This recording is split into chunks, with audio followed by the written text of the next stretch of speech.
Government shutdowns in the United States. In the United States, government shutdowns occur when funding legislation required to finance the federal government is not enacted before the next fiscal year begins. In a shutdown, the federal government curtails agency activities and services, ceases non-essential operations, furloughs non-essential workers, and retains only essential employees in departments that protect human life or property. Shutdowns can also disrupt state, territorial, and local levels of government.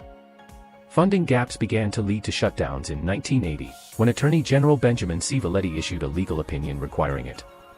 This opinion was not consistently adhered to through the 1980s, but since 1990 all funding gaps lasting longer than a few hours have led to a shutdown. As of September 2023, 10 funding shutdowns have led to federal employees being furloughed. The most significant shutdowns have included the 21-day shutdown of 1995 to 1996, during the Bill Clinton administration, over opposition to major spending cuts, the 16-day shutdown in 2013, during the Barack Obama administration, caused by a dispute over implementation of the Affordable Care Act, ACA, and the longest, the 35-day shutdown of 2018 to 2019, during the Donald Trump administration, caused by a dispute over funding and expansion of barriers on the U.S.-Mexico border. Shutdowns disrupt government services and programs, they close national parks and institutions. They reduce government revenue because fees are lost while at least some furloughed employees receive back pay. They reduce economic growth. During the 2013 shutdown, Standard & Poor's, the financial ratings agency, said on October 16 that the shutdown had, to date, taken $24 billion out of the economy, and shaved at least 0.6% off annualized fourth quarter 2013 GDP growth. Under the separation of powers created by the United States Constitution, the appropriation and control of government funds for the United States is the sole responsibility of the United States Congress. Congress begins this process through proposing an appropriation bill aimed at determining the levels of spending for each federal department and government program. The finalized version of the bill is then voted upon by both the House of Representatives and the Senate. After it passes both chambers, it proceeds to the President of the United States to sign the bill into law. Government shutdowns tend to occur when there is a disagreement over budget allocations before the existing cycle ends. Such disagreements can come from the President, through vetoing any finalized appropriation bills they receive, or from one or both chambers of Congress, often from the political party that has control over the chamber. A shutdown can be temporarily avoided through the enactment of a continuing resolution, CR, which can extend funding for the government for a set period, during which time negotiations can be made to supply an appropriation bill that all involved parties of the political deadlock on spending can agree upon. However, a CR can be blocked by the same parties if there are issues with the content of the resolution bill that either party has a disagreement upon, in which case a shutdown will inevitably occur if a CR cannot be passed by the House, Senate, or President. Congress may, in rare cases, attempt to override a presidential veto of an appropriation bill or CR, but such an act requires there to be majority support of 2/3 of both chambers. Initially, many federal agencies continue to operate during shutdowns, while minimizing all non-essential operations and obligations, believing that Congress did not intend that agencies close down while waiting for the enactment of annual appropriations acts or temporary appropriations. However, Attorney General Benjamin C. Valetti issued two opinions in 1980 and 1981 that more strictly interpreted the Anti-Deficiency Act in the context of a funding gap, along with its exceptions. The opinions stated that, with some exceptions, the head of an agency could avoid violating the act only by suspending the agency's operations until the enactment of an appropriation. In the absence of appropriations, exceptions would be allowed only when there is some reasonable and articulable connection between the function to be performed and the safety of human life or the protection of property. However, even after the C. Valetti opinions, not all funding gaps led to shutdowns. Of the 9 funding gaps between 1980 and 1990, only 4 led to furloughs. Shutdowns of the type experienced by the United States are nearly impossible in other forms of government.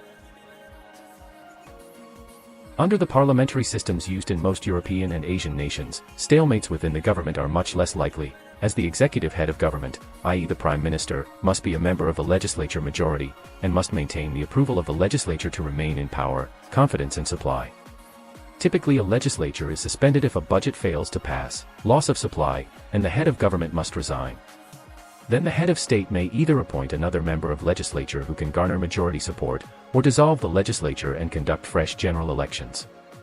In other presidential systems, the executive branch typically has the authority to keep the government functioning even without an approved budget. While government shutdowns prior to the 1995 to 1996 shutdowns had very mild effects, A full federal government shutdown causes a large number of civilian federal employees to be furloughed. During a government shutdown, furloughed government employees are prohibited from even checking their email from home. To enforce this prohibition, many agencies require employees to return their government-issued electronic devices for the duration of the shutdown. Because of the size of the government workforce, the effects of a shutdown can be seen in macroeconomic data.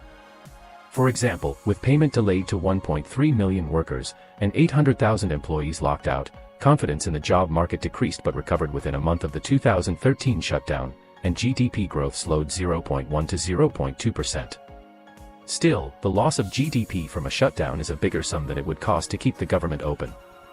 However, the complete effects of a shutdown are often clouded by missing data that cannot be collected while specific government offices are closed. Additionally, some effects of the shutdown are difficult to directly measure, and are thought to cause residual impacts in the months following a shutdown. Some examples include destroyed scientific studies, lack of investment, and deferred maintenance costs.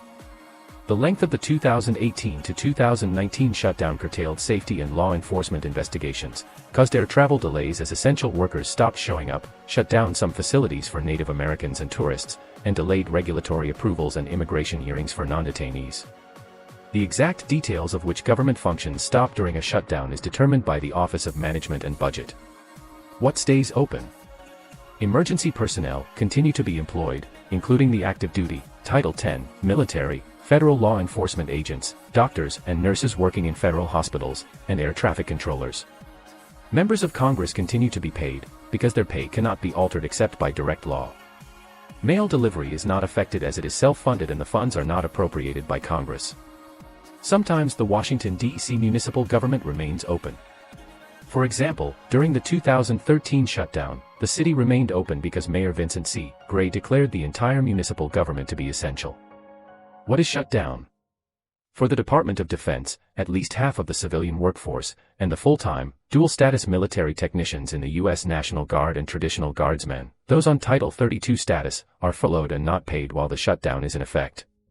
Programs that are funded by laws other than annual appropriations acts, like Social Security, may also be affected by a funding gap, if program execution relies on activities that receive annually appropriated funding. During the 2013 shutdown, the moral philosopher Peter Singer argued in Slate that shutdowns were evidence that the U.S. Constitution's separation of powers constituted a fundamental flaw. In 2019, following the end of the 2018-19 shutdown, Michael Schindler argued in The American Conservative that shutdowns protect popular sovereignty. He writes, "No other political phenomena so forcefully and dramatically obliges the whole people to recognize that their ideological divisions have become so great that the exercise of their sovereignty has become virtually impossible, and, during a shutdown, the government, which is bound by elaborate mechanisms to the national will, becomes confused. For a moment, it seems as if the march of American history is at a standstill. There are only two means of moving forward. Either government officials follow the will of something other than the nation or the nation engages in a momentous reconciliation of its will.